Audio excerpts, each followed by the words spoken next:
Is this the biggest week of the Wisconsin basketball season? Two massive games to get into. It's the three big things midweek edition. Welcome to the Bucky Report, your destination for all things Wisconsin Badgers. Authentic takes. Oh my God. Game analysis. Touchdown Badgers! Ring one up! And discussion from the fan perspective. Woo-hoo! Thanks for joining us and on Wisconsin. Welcome to the Bucky Report. I'm your host, Rajiv, in for our three big things midweek edition. I'm by myself today, Justin. We could not sync our schedules up today, Justin and I. So you only got me today talking about a huge, massive week. The episode is titled Defining Week.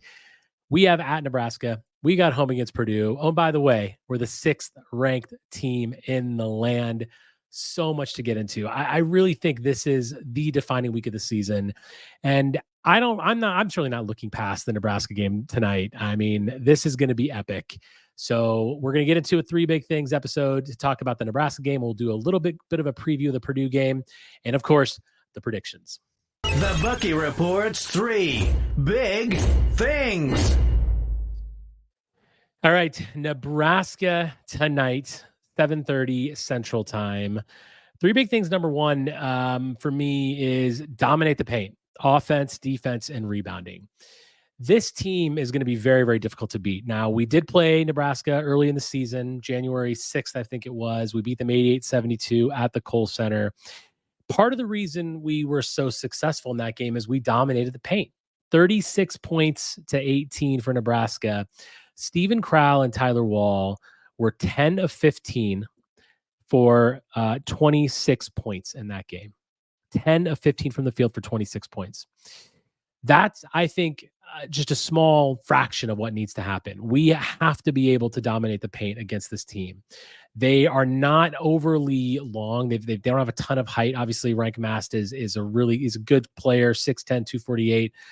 Certainly a guy that provides a lot of beef down low, and is someone we're going to struggle with on the other side of the court as well. But we've really got to dominate the paint. We also out-rebounded them in that game, 32-26. And let me start by saying this. Nebraska is a totally different team, home and away, by the way.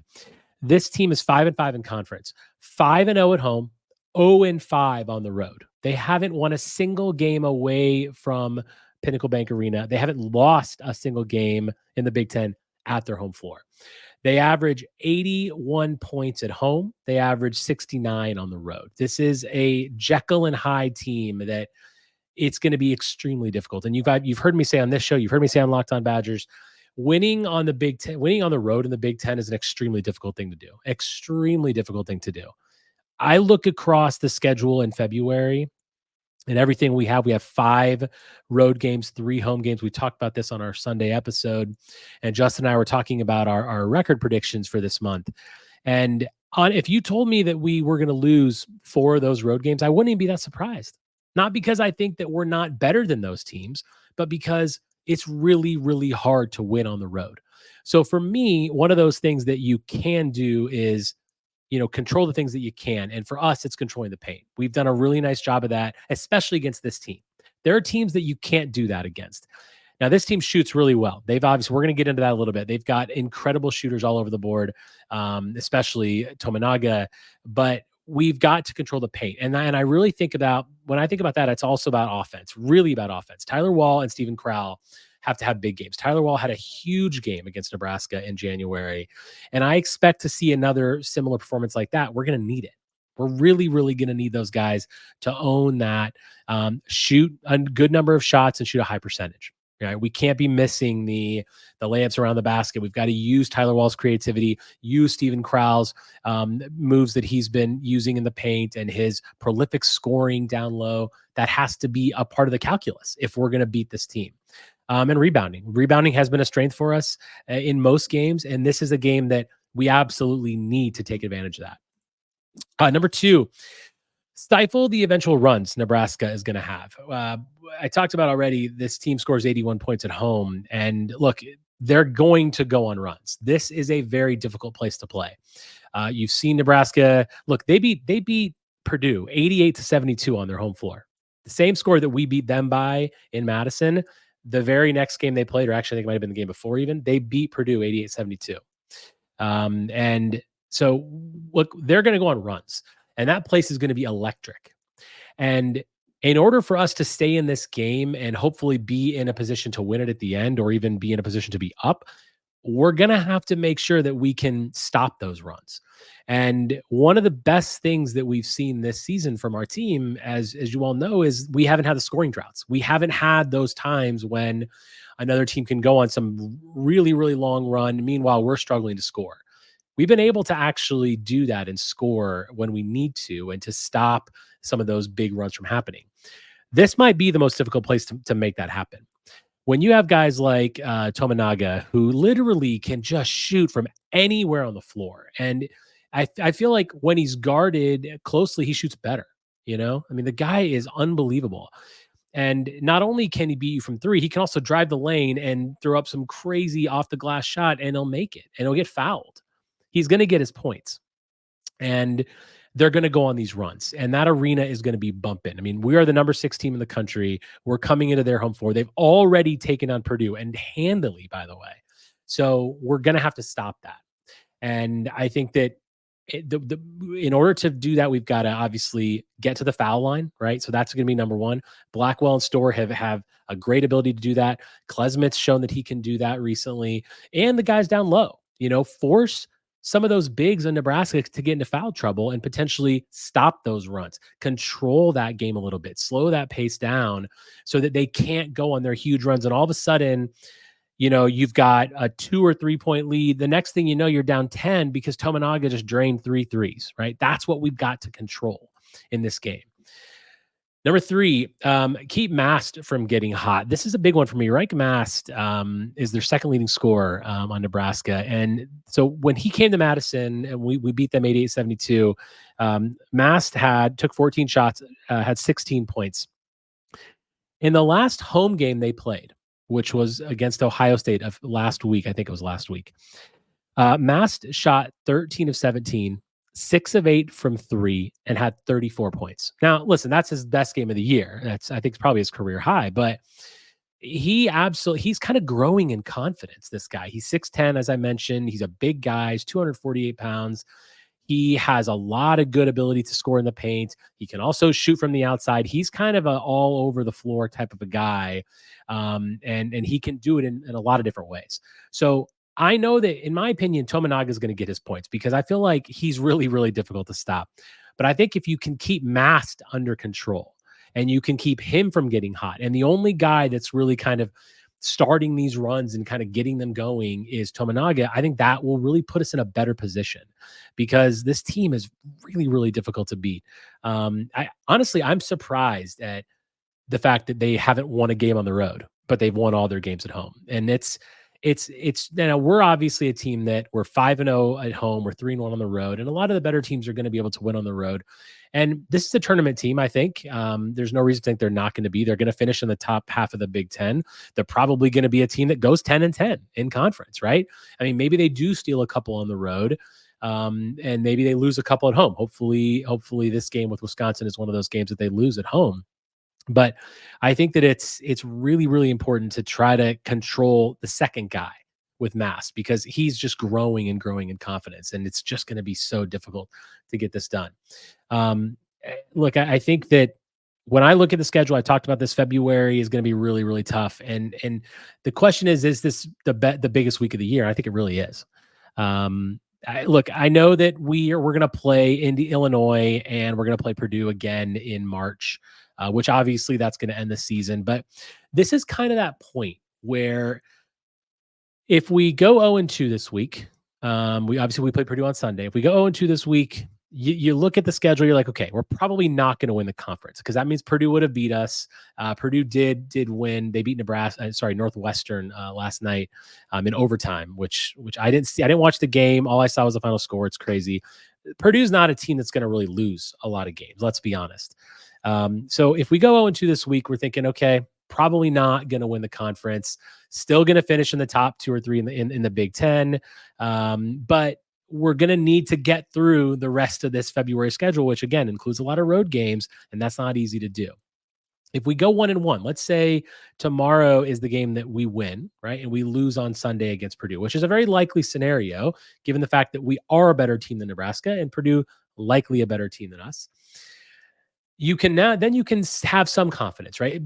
Beating Purdue obviously is going to be a much better situation to winning the conference because obviously that's going to be another loss for them. But you can still see it sort of in the balance, right? Like you can still get the conference done even if you don't beat Purdue. You still have a 1-game lead on them, and maybe at that point, things are a little bit easier. Not that easier, but that you can still see a path. If you go 2-0, now you've got a 2-game lead on Purdue. If they beat us, actually, we'll be tied in the conference. If we beat them and we beat Nebraska, we are going to have a 2-game lead on Purdue. And with, half the season to go, yes, we have to go to West Lafayette to play them at the end of the year. But then you can really start to see we can win this conference. And I think then we do become the favorites to get this done undoubtedly at that point. Because at that point, you're talking about being 10-1 in conference. You're already over the halfway mark, and you've got a 2-game lead on one of the best teams in America. Not to mention, if we go 2-0 this week, we're likely going to be a top 3 team in America, depending on what happens with the top of the guys. Who knows? We might be able to get up there to the top 1 or 2, but unlikely that we're going to get number 1. UConn doesn't appear to be losing anytime soon. And yeah, that's huge for us. Right then, all of a sudden, the target's on our back versus on Purdue's back, and we're going to get everyone's best shot. And we already are, to an extent, getting everyone's best shot. So I think this is just a massive week. And the Purdue game on Sunday, look, I mean, if we're going to get Purdue, if we're going to win this conference, we're going to have to split. There's no way we can lose twice to them and win the league, because if you look at Purdue's last few games, they're dominating people. Now, they did struggle against Northwestern a little bit, especially on the defensive side of the ball, but they still won the game. They're still a team that's going to win games that they're not even playing well, like the Badgers. So, I mean, obviously, that's a game that we need to win if we want to win the league. The game on Sunday at the Kohl Center is going to be the toughest game Purdue plays all season. It's on the road at arguably the second best team in the league, and the Kohl Center has historically been a difficult place to play. It's going to be the hardest game they play. They're going to be up for it. We're going to be up for it. The fans are going to be up for it. It's going to be a crazy atmosphere. I wish I was going to be there. My family's going to be there. Sadly, my sister went to Purdue, and she's going to be there in Purdue colors, which ridiculous, but I get it. But that would be amazing to get that victory. But it's going to be really difficult, right? Obviously, Zach Edey is just a behemoth, and we don't have anyone to really cover him, right? We've talked many times on this show and on Ryan's show, Locked on Badgers, about how we don't really have a 5 that can body up to a guy like Zach Edey. So you're not really controlling him. Now, whether we double down on him and make Lawyer and Jones and Gillis really get us, I don't know. I think Edey's going to get his points. It's really about controlling the rest. Kind of like I said for Nebraska, in my opinion, Tominaga is the guy that's going to get his. Let's control Mast. Let's make sure that he doesn't kill us. Same thing. I think Edey's going to get his points. I don't really see a situation where you're really going to stop him. Now, other teams have been successful. Nebraska was actually one of them that was able to kind of disrupt the Edey machine. They doubled down a lot, if my memory serves me correct. They made him pass out, and the Purdue shooters simply just weren't able to get it done. So maybe that's the tactic that we take. But of course, as we've seen multiple times this season, our offense is really the key to us winning games. And how well are we going to be able to score? Now, of course, if we can find a way to get Zach Edey into early foul trouble, that's obviously a bonus for us. Get him off the floor. But listen, he's pretty disciplined, right? Watch Purdue plays. He understands verticality. He's very good at making sure that he doesn't get in early foul trouble because he knows that every team is trying to do that. I mean, who isn't trying to get Zach Edey in foul trouble? Because if you do that, you're in a situation where, look, he's off the floor because he's got 2 early fouls, and then you can obviously go to work. So interestingly enough, I think that is the Purdue game's almost, to me, the game that we have a better chance to win just because we're at home and because it's Purdue's toughest game of the year.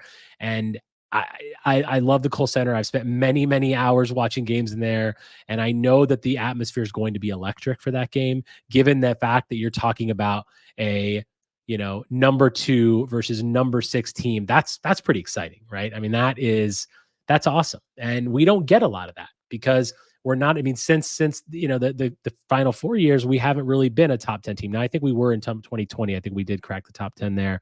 But this is a big matchup that's coming to the Kohl Center. So, all right, let's get into some predictions. The Bucky Report predictions.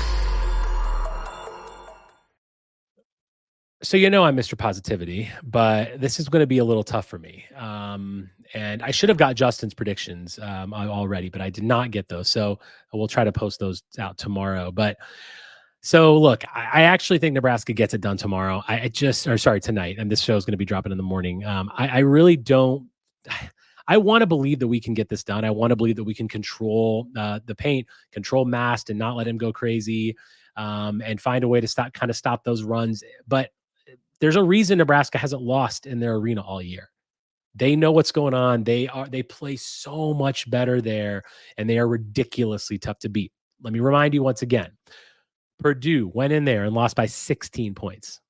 Do I think we lose by 16? No. I think that some other keys to the game. I didn't forget to mention this earlier. I think Chucky Hepburn is going to be a real key tomorrow in controlling those runs because we can't turn the ball over a lot. If we turn the ball over a lot, that's gonna fuel their fire. So we need to really play through Chucky and let him control that game, find the right passes at the right time, take good shots. We cannot be forcing things. That being said, 79-71 is my prediction for this game. I just honestly don't. I would love to see this game in the win column for the Badgers going into a huge game against Purdue. If we have this win, boy, won't that be even more of an electric atmosphere? But honestly, that's going to be really tough. So I think Nebraska gets it done. 79-71 tomorrow. Tonight. I keep saying tomorrow, but this episode's coming in the morning. And then I actually think we beat Purdue. I think we get it done on Sunday against the Boilermakers. Look, they are an incredible team, and Zach Edey, I think, is probably going to drop 25 points. I'm just hoping that everybody else doesn't. And we're going to have to get hot, right? We're going to absolutely have to be draining the three. We can't have a game where we're going out there and shooting 30%. That's not going to work. We're going to have one of those 50 to 55% nights to beat Purdue. But knowing that, look, we played these guys twice. If we have any shot to win this conference, even if we lose tomorrow, that's okay. If we beat Purdue on Sunday, we are absolutely still in this thing because that still gives you a 2-game lead or a 1-game lead, I guess, on Purdue because we will have lost to Nebraska. And that just opens things up. And then maybe this season, the league title comes down to the final game of the season in West Lafayette. But that's a chance I'm willing to take. If it means us beating Purdue, it's whatever. I want that. So even if we lose to Nebraska, beating Purdue, I think would be huge. I think we do get it done. I think we get it done 80-70. I think we actually, I don't think we're going to beat them necessarily by 10 points. I just think that some of those late, those kind of late shot clock things or late in the game foul shooting situations, I think we'll get it done. So maybe I'll say 80-72 actually. But look, we're just like Nebraska. We're gonna shoot better at home. We're gonna score better at home. So I think we go 1-1 this week. We lose to Nebraska and we beat Purdue. I hope I'm very wrong about that. I hope I'm extremely wrong. And tomorrow tonight, after the Nebraska game, we go on Locked On Badgers. I think Justin and I will both be on with Ryan, hopefully celebrating a huge victory. And if we can get it done at Nebraska, boy, oh boy, won't that just be something special? And however you shake it up, however you talk about whether it's tonight or tomorrow or Sunday, it's exciting. This is an exciting time to be a Badger fan. We're 6th in the country. I mean, I didn't think we'd be 6th after last week. Obviously, I didn't necessarily look at all the teams that had lost and on top of us. And, it's just simply a voting in the moment. This is kind of what happens. Whoever loses goes down. Whoever wins goes up. It is what it is. But it's still fun. And you can still project it into March and say, okay, well, now we're a number 2 seed. Maybe we're a number 3 seed. Maybe we can somehow sneak in under the 1 line. That would definitely require At least obviously a split over Purdue and winning the conference. And then maybe we get to that one line. But I think 2 or 3 is great. It gives us a good shot to get to the Sweet 16, which you've heard me say before, I think is kind of the floor of this season. I think that to me is where we need to be in March. So it just opens things up. And man, the excitement level is great. I mean, after the football season that we had, to be able to have the number 16 ranked team in the country and to be having as much enthusiasm that we do and passion that we have right now is fun to watch. It's really, really great to see. So we will be back on Sunday night post the Purdue game to talk about all things for this week, an amazing week in college basketball. And look, whether we win or lose, I hope these games are great because Badger fans deserve this, and it's going to be so much fun. With that, talk to you guys on Sunday, and check out Locked On Badgers tomorrow night or after the Nebraska game for reaction to hopefully a win by the Badgers. With that, on Wisconsin. Thank you for listening. If you enjoy the show, subscribe to our YouTube channel at The Bucky Report or The Bucky Report Podcast from wherever you get your content. Until next time, on Wisconsin.